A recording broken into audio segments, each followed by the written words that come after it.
My summer break had finally arrived and was filled with many joys. One of the great thrills it held was a very energetic and lovable kitten, who I enjoyed playing with immensely. Unfortunately, the kitten wasn't mine, and instead he belonged to my roommate, or ex-roommate I should say. He was the one who had offered me a place to stay after the college dorms had kicked all the students out at spring semester's end. His name was Hobbs, and he was 9 months old, although I wouldn't have known at first glance that this monstrous cat was only a mere 8 months in age when I first moved in. He had all white fur all over, with auburn patches that swirled around, and black innocent babbles for eyes, with a curious and dazzled expression on his face. It felt just like there was a small child in the apartment, and when I'd pet him, or he'd follow me around, his gaze and body movements resembled a young child's playfulness and shy uncertainty of the world. He hung to my coattails to be guided, supported, fed, and cared for. His rightful owner, Andrew, now lived with his girlfriend, but Hobbs remained behind. I questioned this move, but each time I pressed my roommate, he simply replied, "I'm sorry, I simply don't have anywhere else to put him." And that was the most I could get out of his reasoning. I even recommended that Andrew look into finding some alternative, if any existed, like in loving company of another family member that lived far away, so the option of Hobbs remaining at the apartment could be a last resort.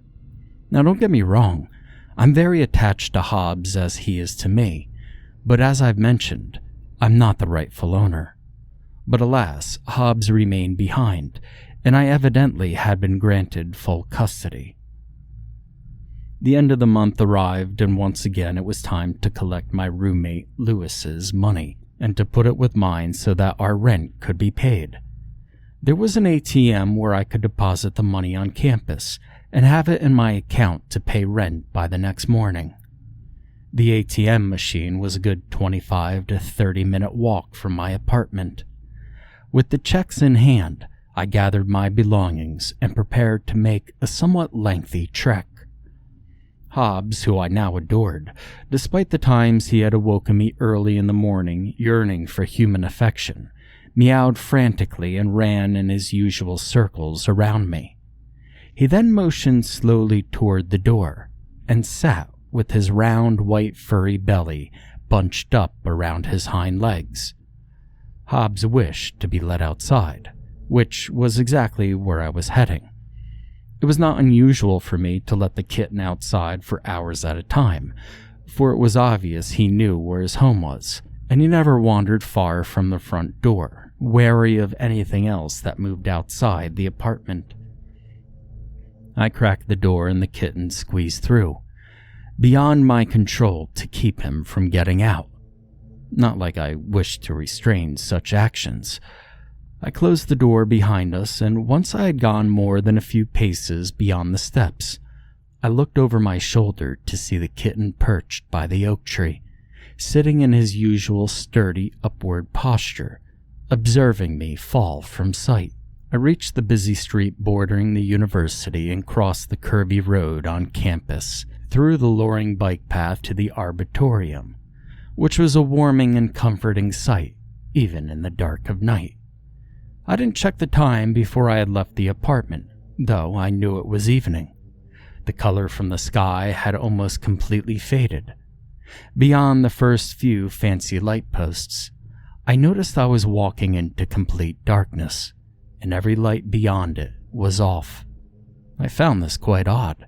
I had walked down this bike path countless times before, and oftentimes at night, and before tonight, it was perfectly well lit. I will admit the darkness makes me a little uneasy, but I've no major phobias for it, and so I decided to keep walking on this path as normal, temporarily leaving behind the light of civilization. The bike path arched around for a little while, and eventually when I looked back, I found myself surrounded by darkness. but I could still make out the various overgrowth and tall trees leaning over the fence. I still felt a small level of comfort, but the tense feeling of unease was rising inside of me. I began to feel like someone or something was approaching me, but when I turned around, I could only see blackness and no noticeable movement. A few more paces towards my destination, I heard it, but it was very faint. The sound seemed far away, but was certainly coming from behind me. I froze, and without turning around, I heard it again. A cat's meow. I felt chills. It was very odd because I'd never encountered a single cat on this bike path. Not only that, this particular cat seemed to be following me, coming straight away, and I could not tell for exactly how long it had been doing so. But aside from even that, the main reason I felt so chilled was that it sounded exactly like Hobbs, in that same manner of frantic cry for attention. I heard it again, coming closer towards me. I spun around, and squinting in the bleak darkness, I could make out a small silhouette that was drawing nearer, but it wasn't close enough yet. When it finally came within arm's length, I could see from its immature bodily and facial features that it was in fact a mere child, a kitten, while also the same size as a full-grown cat. And there was that same expression on its face, curious and dazzled, with two black innocent babbles for eyes. Its fur was brighter than the colors around it, with the same swirly patch shape of darker fur. I doubted that this could be Hobbs, who had followed me all the way from the apartment, as I wouldn't deem him possible of such a thing without sooner being hit by a car. But the resemblances were eerily similar. As I looked down on this kitten, I simply stared at its face peering back at mine, those two black eyes acknowledging my gaze. I didn't dare pet it, as I didn't know the kitten at all, and I found myself suddenly losing interest and turned away. As I did, the kitten ran in front of me toward a grassy patch of land, hardly still within sight by the fence, and clawed and nibbled on a few weeds, beginning to chomp away. After a lengthy pause, I began heading in the same direction as I had been this whole time, still feeling creeped out, but decided on the kitten's resemblance as only a mere coincidence.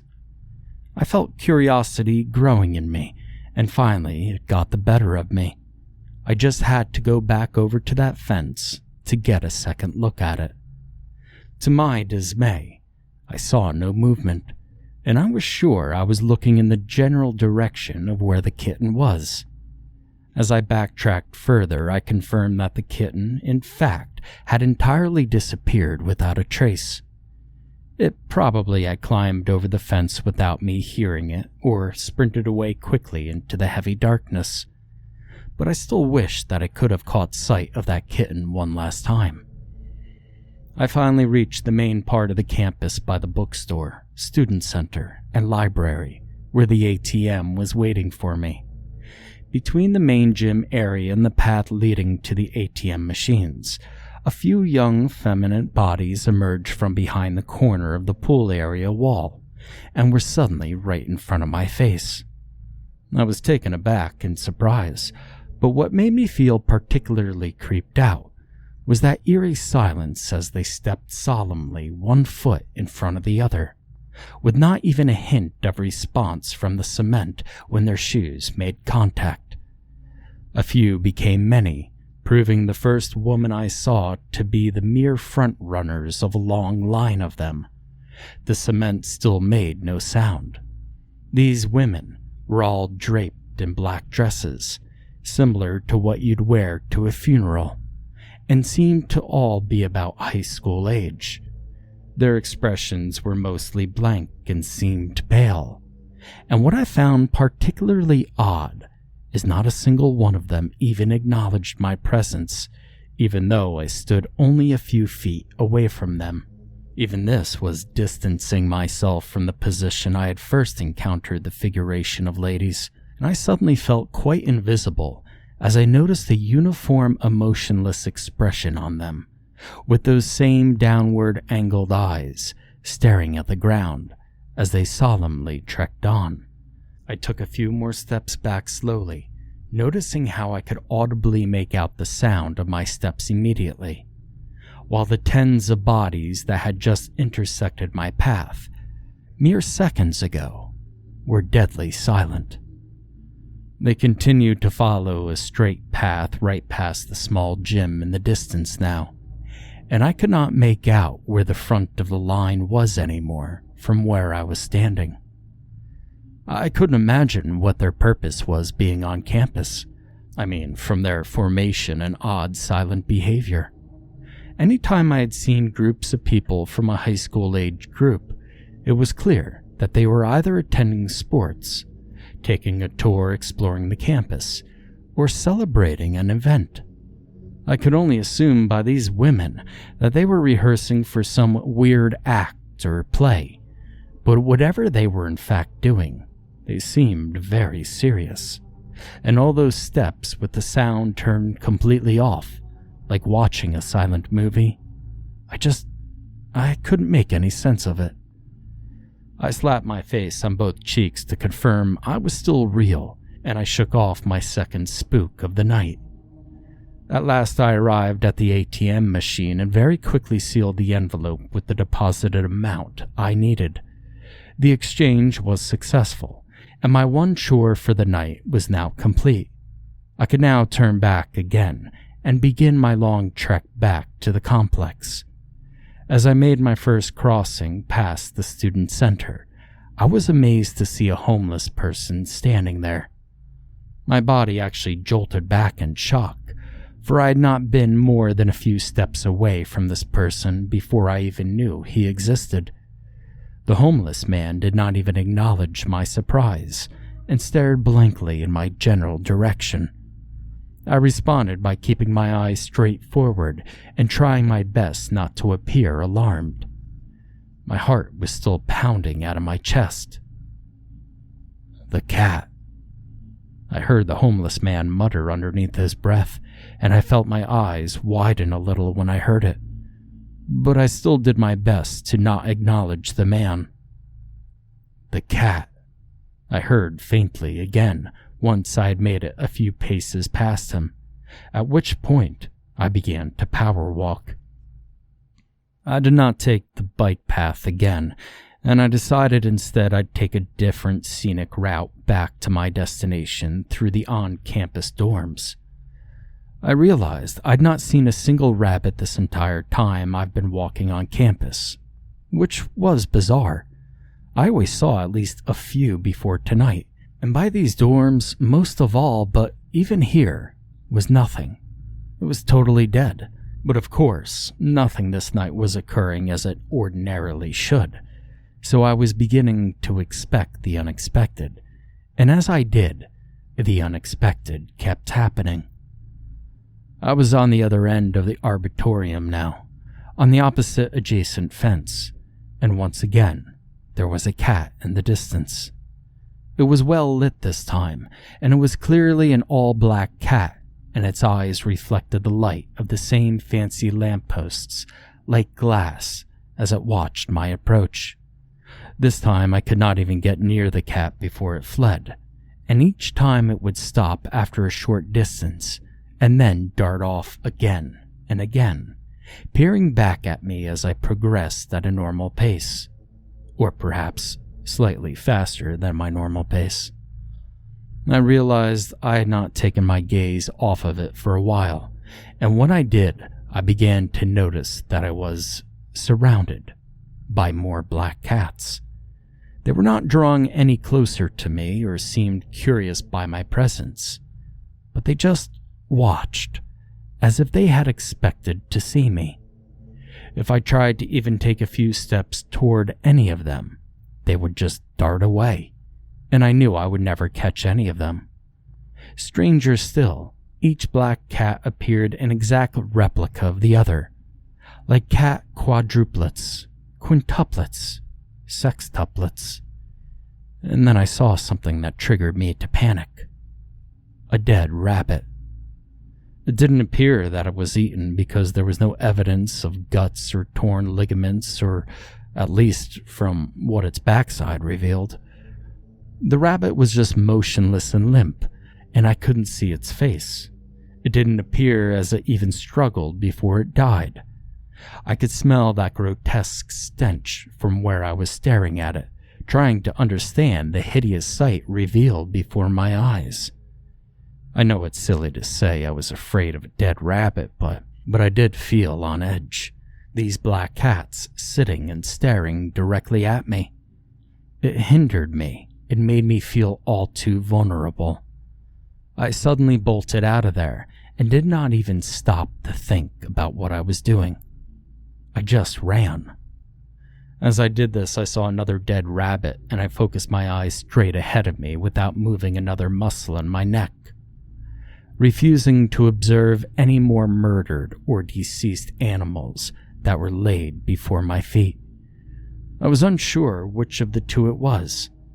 The black sextuplets dispersed as I ran, as if for dear life, toward the student parking structure. I felt like a coward, and I gathered myself together. I refocused my bearings. I remembered to breathe, and suddenly I wanted to get back home badly now. I was just so creeped out by what I had seen thus far tonight. I wished at the very least could see just one student walking about in the dorms so I could share my experience with them and get it off my chest. But I hadn't seen a single soul. Suddenly, I squinted through the narrow alleyway between the back of the doubles dorm building and parking structure. "What the hell?" I said aloud, looking on. My body became a statue.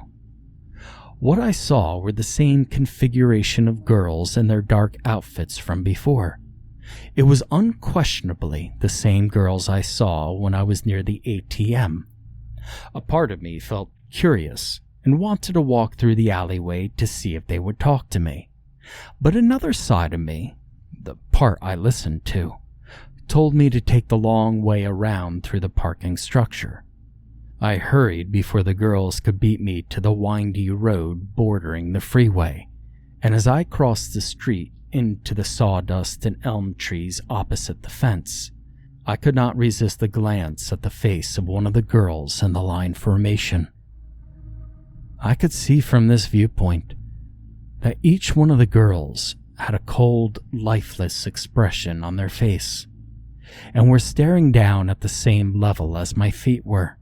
I swallowed my spit and realized that the fact I was craving a meal was not helping the situation. Not a single one of the girls, and I mean no one, even glanced up at me one time, and the overwhelming sense of being invisible I felt from earlier told me that these people would take no notice of me if I just bolted away from them up the curvy path ahead. Which is exactly what I did, slipping back into the darkness of the night. I also confirmed what my ears would not tell me earlier when I was a mere feet away from them, and from the soft chirping of crickets that were more audible, I could tell that their steps made no echo into the night, but it was still unexplainable, especially for such a large crowd motioning forward ever slowly. Their feet would give some hint that they were walking and not floating. And they weren't floating, they were just walking. And I didn't know what to think about it. I didn't even look back this time, and I began wondering what else could possibly scare me, lurking on ahead and waiting for me in the shadows of obscurity. Even with the mysterious line of female figures not far behind me, I could not shake the images of what I had seen before from my psyche. They were now burned into my memory. Even the encounter with the kitten that appeared to almost be a clone of Hobbs on the bike path. Trying to erase these images from my head would prove difficult. I suddenly realized as my mind was racing that there was in fact something else I found rather unsettling. which was that the freeway that I was right next to seemed eerily quiet.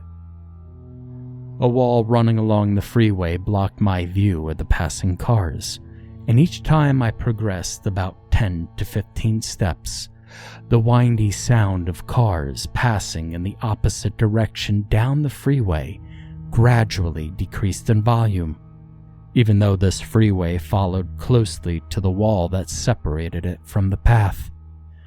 I was still practically right next to the freeway before the concave road became more twisted, seemingly more than I remembered. As I progressed, hoping to see the straightaway soon enough, the road only became more concave and more twisted still, and it seemed as if the bend in the road was copying itself multiple times over, and I got an alarming sense of déjà vu. I peeked behind me, and the girl formation line was covered from view behind the curved fence, as it had been for a while. It felt as if the path should have taken me in a full circle by now, and I felt incredibly uneasy as the only thing I saw beyond and in front of me now was a seemingly endless bend. What in the hell was going on? Where was the straightaway? At last I let out a sigh of relief as the straightaway finally appeared in view. Perhaps I'd been walking slower than I thought, perhaps out of fear, hunger, and paranoia that was getting the best of me by now. I almost thought I would find myself surrounded by black cats before I saw a straight path again, and the immense relief I felt almost overpowered the eerie feeling I dreaded just a little while before, and I felt a smile etched on my face. Man, what a creepy night this has been. My relief, however, proved to be short-lived, as another realization occurred to me. Where are all the cars? I'd not seen a single moving vehicle in at least the last few miles. I'd only seen parked cars. The clearing past the oak trees and sawdust trail revealed the same street as before I had made my way onto campus. Except, what the hell? The road was now completely void of moving vehicles and was dead silent. It was supposed to be a busy street, and it couldn't have been much later than 9 p.m. by now. Yet the street was clear except for two bodies standing stationary at the turning lane. At this point, not too far from returning to my place of hearth now, my mindset about these seemingly unnatural occurrences radically changed. Could I be dreaming? Or had I somehow entered another dimension or parallel universe? The thought seemed preposterous, of course, but just what the hell was this? I felt like the world was pulling a big prank on me, and it just seemed too realistic to be a dream. I could feel cold sweat on every inch of my body, especially my back and forehead, and the warm night air felt hot against my cheeks. I felt more sweat trickling down my brow, and I could feel my heart pounding.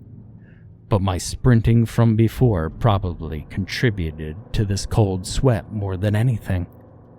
I shook off these thoughts, but only for a moment, and I'd only taken a few steps up the hill that led to the bridge over the freeway when I decided that the two people standing motionless in the middle of the street were just bothering me too much.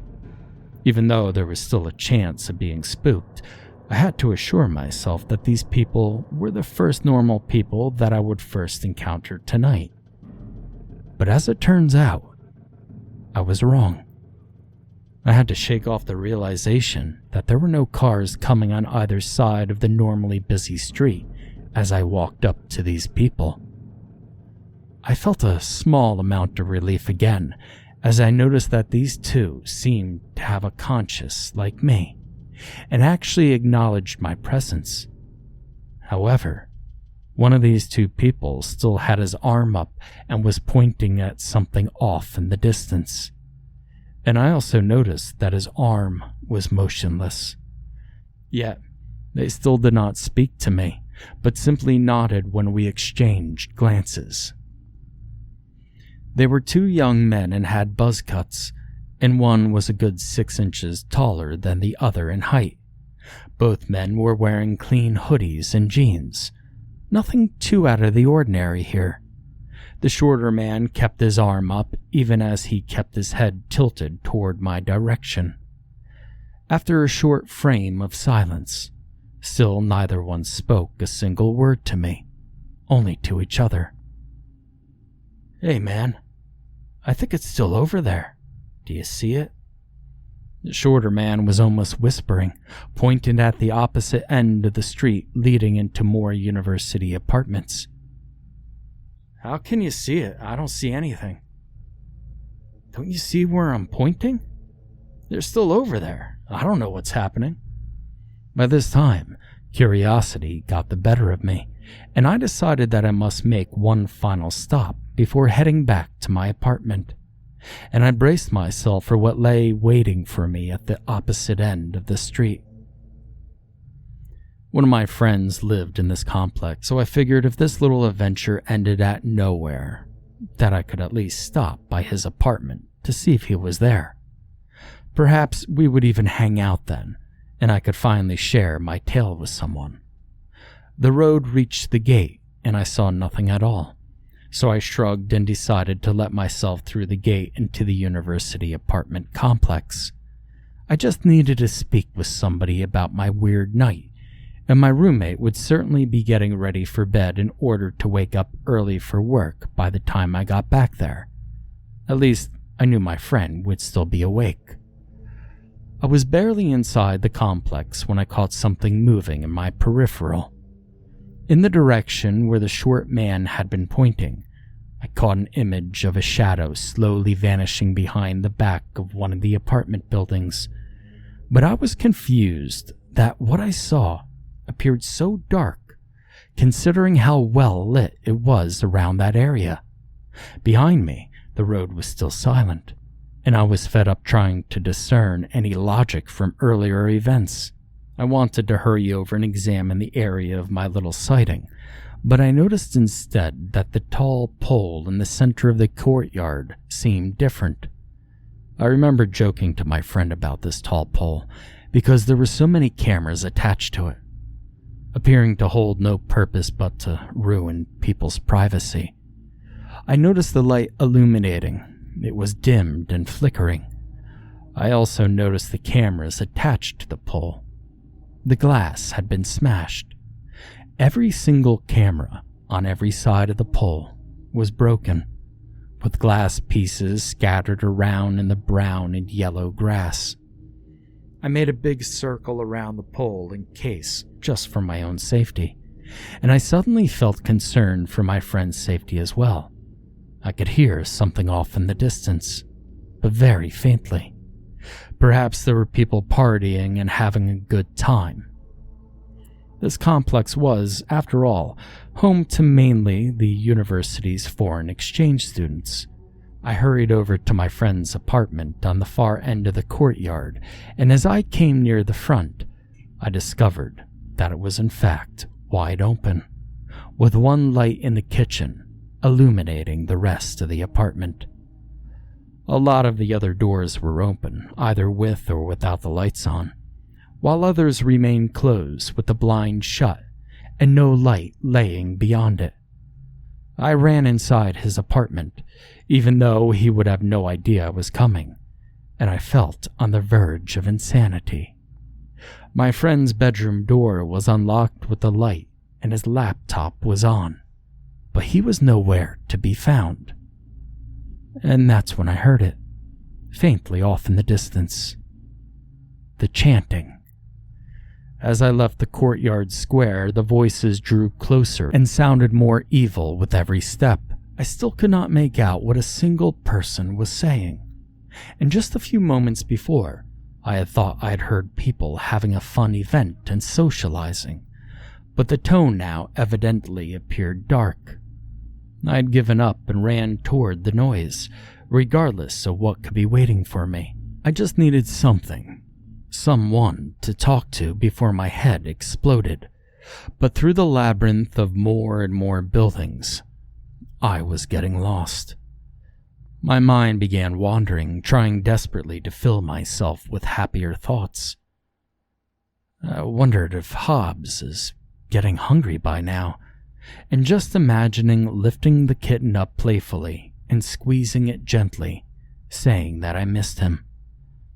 And as these thoughts flashed through my mind, I was instantly pulled out of my daydreaming by an agonizing, horrible, high-pitched scream, piercing deep into my ears.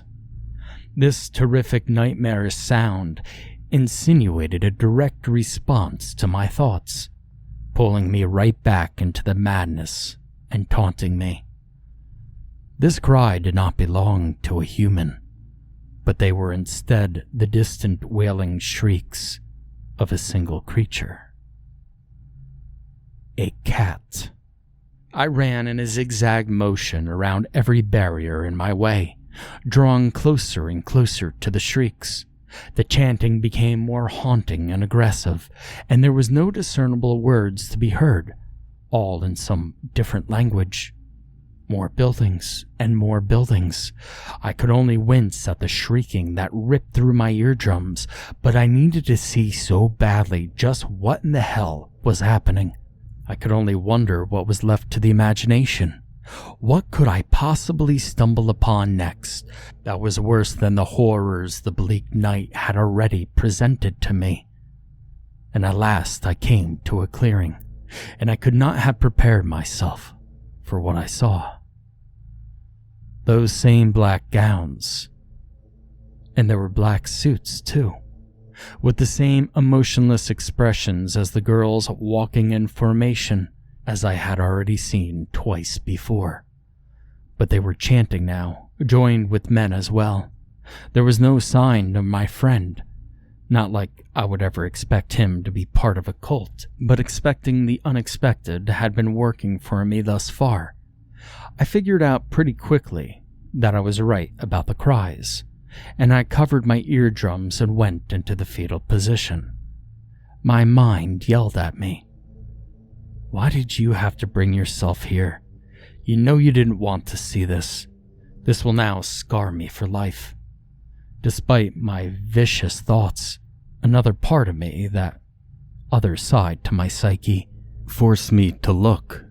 And now, I felt as a slave to stare at the madness unfolding from a distance. In the center of the circular formation, by 4 tiny blood-spattered stakes, were 3 cats laying on the ground as lifeless corpses, drained of life from a single stab wound in the chest and covered in their own blood. There were also 4 cages with 3 cats inside, making none of the hissing noises I would expect in an attempt to defend themselves. Instead, they appeared to be sleeping next to a single fluorescent lamp, the type used to light a picnic table when camping out in the woods. One cage stood empty, and a young woman stepped solemnly forward from the darkness to present her token, murmuring her chant pattern as the others near her took their turn to chant the same repeating unknown phrases. I apparently had a death wish, because at this moment I felt compelled to halt her progress. I would march straight up there without a second thought to get a close look at her face and to see what she was holding. But wait, this isn't right. It can't possibly be. Hobbs? Hobbs? I nearly shouted, but the kitten did not turn toward me. It could not turn toward me. Like the cat in the cages, it had been evidently drugged and was motionless. The woman, or rather teenage girl, turned slowly toward me, presenting both of her arms and the present they held. Does this one belong to you? Her voice sounded surprisingly normal, but was still lacking in a natural speech pattern. Yes, I mean, it has to be. The kitten looks too similar. But again, I could not know if my words held true. But everything about this kitten matched the image of Hobbs with the same uncomfortable expression on its face, holding his eyes tightly closed. And at that moment, I expected his eyes to open up. He felt the same too, as I brushed my arm over him, with soft and fuzzy fur and the matching auburn swirly patterns over a white coat. The same white and auburn-colored face with the curious look upon it, and even the lining of its mouth. It all matched like a photographic copy. And then, after a few more moments, the kitten's eyes opened up and saw me. I expected him to leap out of the girl's arms and dash away before I could catch him. He didn't, and even more surprisingly, the kitten seemed to recognize me and batted my nose as I leaned in to his paw, letting him sniff my face. That face? It was Hobbs. It could not have belonged to any other kitten. After I saw the kitten in his conscious state, I became overtaken by the thought of how the kitten that belonged to my ex-roommate Andrew could have possibly landed in this mysterious stranger's hands, and I lashed out at her in anger. Have you lost your mind? You would have killed him while he was wide awake. How could you possibly do this? The cultist girl had a rather unapologetic expression on her face, even ignoring my anger entirely. He seems to take a liking to you. Are you his owner? No, I'm not, but I take care of him, I said, with the kitten still patting my arms with a bewildered look on its face. I just wanted to snatch the poor soul out of the mysterious girl's arms and rush the hell out of there without turning back. But then suddenly another unexpected move. The girl stepped slowly toward me and then leaned down as I held my arms out, and the kitten quickly scrambled out of her arms and into mine. Now that I had him, I couldn't let him fall back into the girl's hands, and I stared into the girl's emotionless face with the exact opposite expression. No cat deserves to die in your pointless ritual. She was stirred by my attempt at reason, and what she said next perhaps shocked me more because of the hint of emotion it carried. It's such a shame.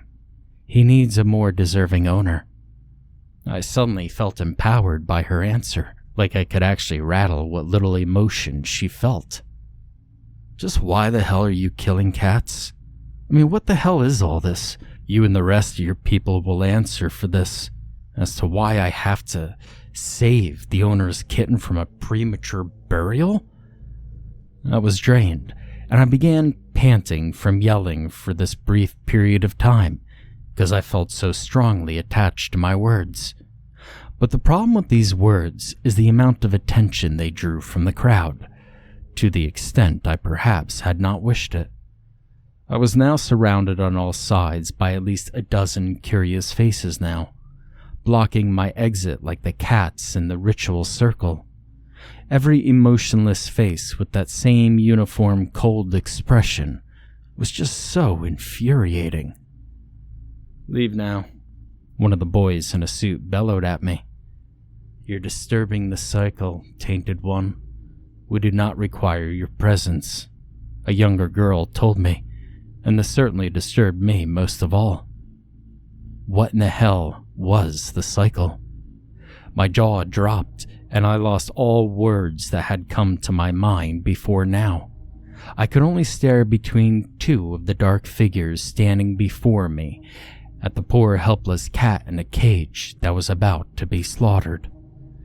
I knew in my mind that these cats were being slaughtered and not humans, but there was just something so incredibly unsettling about knowing that living creatures' lives were being cut short in such an awful way. In a way, I could relate it to myself. What would it look like for me? What would I feel? And with that thought, I could feel the temptation of my next thought, a scheme that was forming in my head, but I tried desperately to fight it. Why did I believe that I could rescue the cats in the cages at the risk of Hobbs' life. I was responsible for him, and I would be making a terrible risk, and probably I would be cornered by the disturbing figurines in human flesh, and they would eat my insides, just like the rabbits. But no, that's not what happened to those rabbits. I never saw any guts, and I couldn't possibly know that. I must be losing my mind, I remembered telling myself, and I was visibly hitting myself on the head, trying to wake up and slapping my cheeks, whatever it was in my power to do. I forgot about the kitten that was between my arms, and I pushed two of the figures in the circle out of the way to chase the sprawling cat. They didn't fight me. They simply left me to my duty to chase the kitten down. And try as I might, I could not catch up with Hobbs as he faded into the darkness, and now it was just me and the chanting in the distance, growing louder, more aggressive, and more evil. I prepared myself for the exact moment another blade met with cat flesh, and the horrible howling cry as I covered my ears, and I listened to the sound of my heartbeat, racing as fast as it possibly could. Wake up, I told myself, still no sound of cars off in the distance. Please wake up. There was nothing but the noise of my chattering teeth and the sound of my panting with the screeching cries of dying cats and chanting growing to a roar in the background. It was closing in on me, that terrible sound, sucking me back into their ritual. Why did such a scream have to be so unbearable? I just couldn't take it, that horrible noise growing even louder. It was beyond unbearable. I finally snapped. I left Hobbs, or at least the kitten deemed to be his clone, in the shadows to rot in that place. I was running now, and I panicked when I finally realized that there were no cars. There were none, even at the next intersection and beyond off in the distance. And when I finally came to the bridge over the freeway, my body became completely paralyzed. I could not move. I've never seen such an empty freeway before in my entire life. I had seen empty, busy roads such as these, sure, but not for nearly as an extended period of time as this.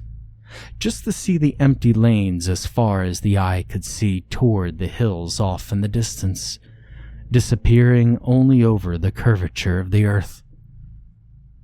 Even in movie sets in the zombie apocalypse, there would be hundreds and thousands of overturned cars in sight, and an obvious reason for it known.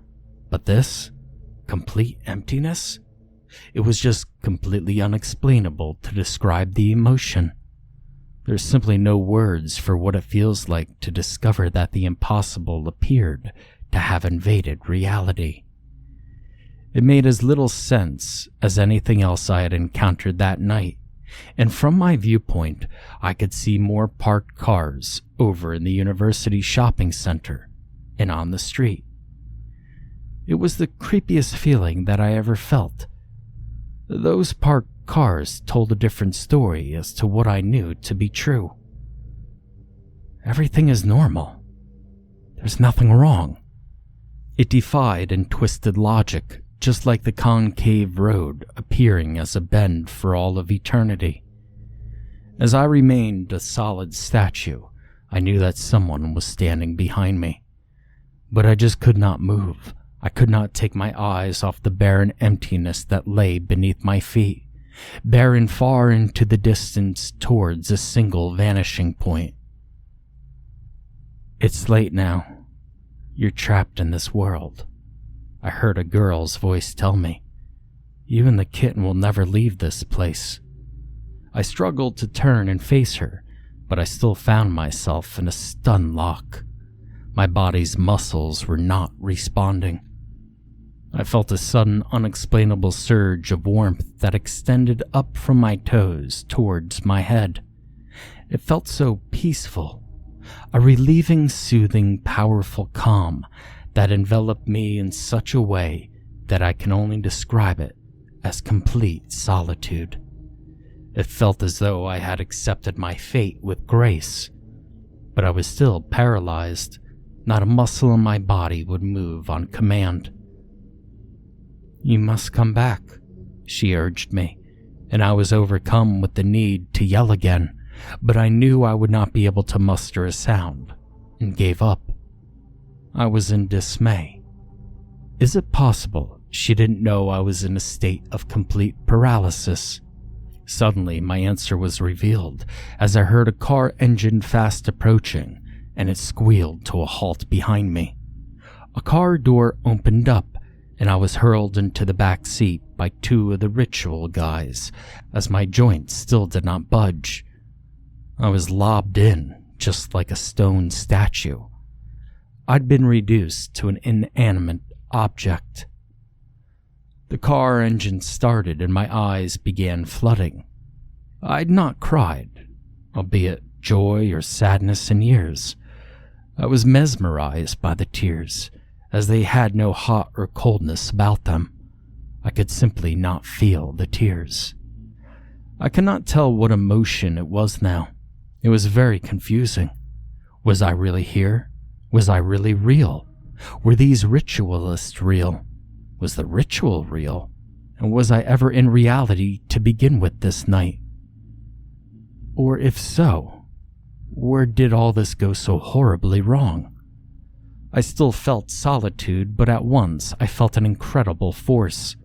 A piercing headache that clawed into my brain, scrambling my thoughts, squeezing them. It juggled them around, beat them to a pulp. Just any act of bullying I could describe inflicted upon my head. It all came at once as quickly as receiving a splinter scraping your hand along wood.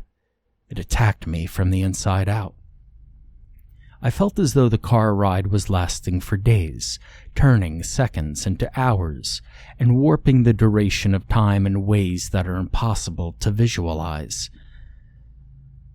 I just felt so lost in it all. But still none of my joints would move, not even an inch, and I stared out of the corner of my frozen eye sockets at a glimpse of the palm of my hand, hoping to give some definitive sign of movement. I could no longer tell how long I'd been frozen this way, how long the night lasted, or what day it was. But they were still in the car, those cultists, the driver and the car zooming off into oblivion. I could see them in my peripheral. No one made a sound, and since I couldn't turn my head, I was pinned stared out of the side window, watching the passing buildings. And because of how oblivious I was to the time, I couldn't tell how long it took. But eventually a non-existent force let me lay down, and for the briefest moment before I drifted to sleep, I swear I could hear something small and fuzzy nestled between the palms of my hands. We never arrived at our destination, or at least, I don't think we did. To be honest, I still don't know where I am. You might be wondering then, how did you manage to write anything before this? When did your paralysis leave you? What type of prank are you pulling on us? Where are you now? You see, I was always bad at pulling pranks.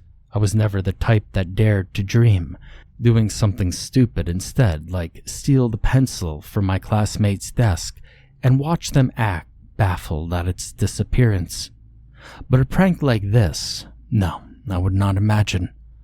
I'm so shocked at everything I've told you that now I'm convinced it was real and not an act of imagination. I'm not crazy.